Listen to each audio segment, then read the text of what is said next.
जय हिंद। आज के इस वीडियो में हम बात करेंगे कि क्या बड़े भाई के प्रॉपर्टी में छोटे भाई का अधिकार हो सकता है या नहीं हो सकता है, तो किन परिस्थिति में नहीं हो सकता है, तो किन परिस्थिति में। तो दोस्तों, आज के वीडियो में हम केवल यही बात आपको डीप से समझाने वाले हैं, तो वीडियो में लास्ट तक बने रहिए। यदि आप हमारे चैनल को सब्सक्राइब कर लिए हैं तो आपका बहुत बहुत धन्यवाद, और यदि आपने हमारे चैनल को अभी तक सब्सक्राइब नहीं किए हैं तो नीचे लाल कलर के बटन को दबाकर चैनल को सब्सक्राइब कर लें, और लेटेस्ट वीडियो का अपडेट सबसे पहले पाने के लिए बेल आइकन पर क्लिक करके ऑल पर जरूर क्लिक करें। दोस्तों, कई सारे लोगों के मन में इस बात को लेकर के प्रश्न होता है और कई सारे मुकदमे भी कोर्ट में लंबित होते हैं केवल जानकारी के अभाव में। तो दोस्तों, यह समझिए कि बड़े भाई के प्रॉपर्टी में आपका अधिकार हो सकता है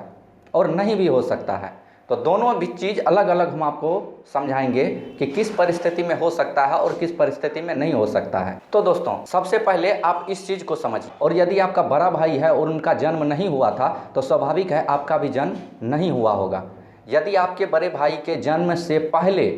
आपके पिता ने या किसी ने भी उनके नाम पर कोई प्रॉपर्टी कर दी हो, अब मान के चलिए उसका जन्म ही नहीं हुआ था, तो आप कहिएगा कि उसके नाम पर कैसे हो सकता है। तो इस तरह से होता है कि कई सारे पहले के ज़माने में ऐसा होता था, वसीयत का प्रचलन काफ़ी ज़्यादा था, तो वसीयत में कर दिया जाता था कि बड़े बेटे का जो बड़ा बेटा होगा ये प्रॉपर्टी हम उनको दे रहे हैं। होगा, अभी हुआ नहीं है, लेकिन इस तरह से वो करके चले जाते थे। तो वो प्रॉपर्टी अब जो भी बड़ा होकर जन्म लेगा वो प्रॉपर्टी उनको मिल जाएगी। तो इन परिस्थिति में या आपके पिताजी या आपके दादाजी किसी भी तरह से यदि उनके नाम पर खरीदी गई जो भी प्रॉपर्टी है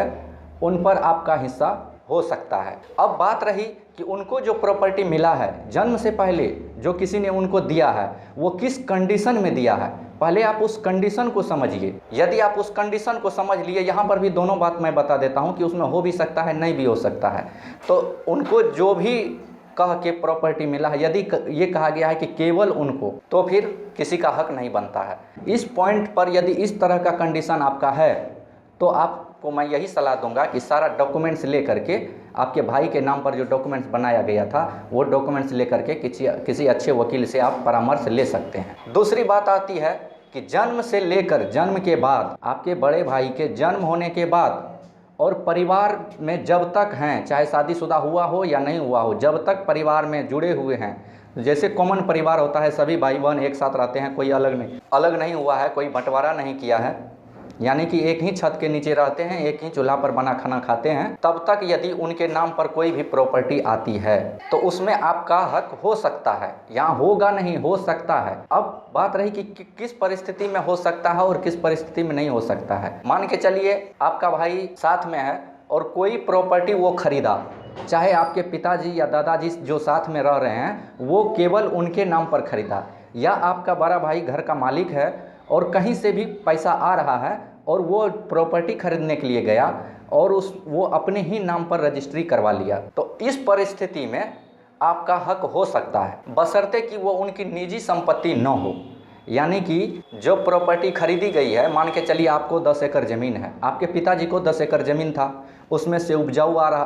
जो उपज के फसल आ रहा था उनको बेच के उस पैसा से यदि प्रॉपर्टी खरीदी गई है तो आपका हिस्सा हो सकता है, यानी कि छोटे भाई का हिस्सा उसमें हो सकता है। यदि किसी आपके बाप दादे की संपत्ति को बेचकर, मान के चलिए होता है कई लोगों को कि छोटा सा खेत कहीं अलग पड़ा हुआ है तो उनको बेच के कहीं नज़दीक में ले लेता है, या कुछ जो आपके पहुँच से दूर ज़मीन है जो उपजाने में आपको परेशानी होती है तो उन ज़मीन को बेच करके आपको जो सुटेबल ज़मीन होता है उनको खरीदा जाता है, या प्रॉपर्टी गाड़ी घोड़ा कुछ भी यदि खरीदा गया है पुश्तैनी संपत्ति को बेच करके, यानी आपके पारिवारिक संपत्ति को बेच करके उसमें आपका हो सकता है। तीसरी बात है कि जो ज्वाइंट प्रॉपर्टी से जो प्रॉपर्टी खरीदी गई है, मान के चलिए आपका भाई 10,000 महीना कमाता है, आप 2,000 कमाते हैं, और कोई छोटा भाई है जो नहीं कमाता है, वो केवल खर्च करता है, पढ़ाई लिखाई करता है, खर्च करता है। अब जो आप लोग कमाते हैं 2,000 आप कमाते हैं, 10,000 भाई कमाता है, 25,000 आपके पिताजी कमाते हैं, या परिवार के और भी कोई सदस्य कमाते हैं, ये सब पैसा मिला के यदि कोई प्रॉपर्टी खरीदी गई है और वो आपके भाई अपने नाम पर करा लिया है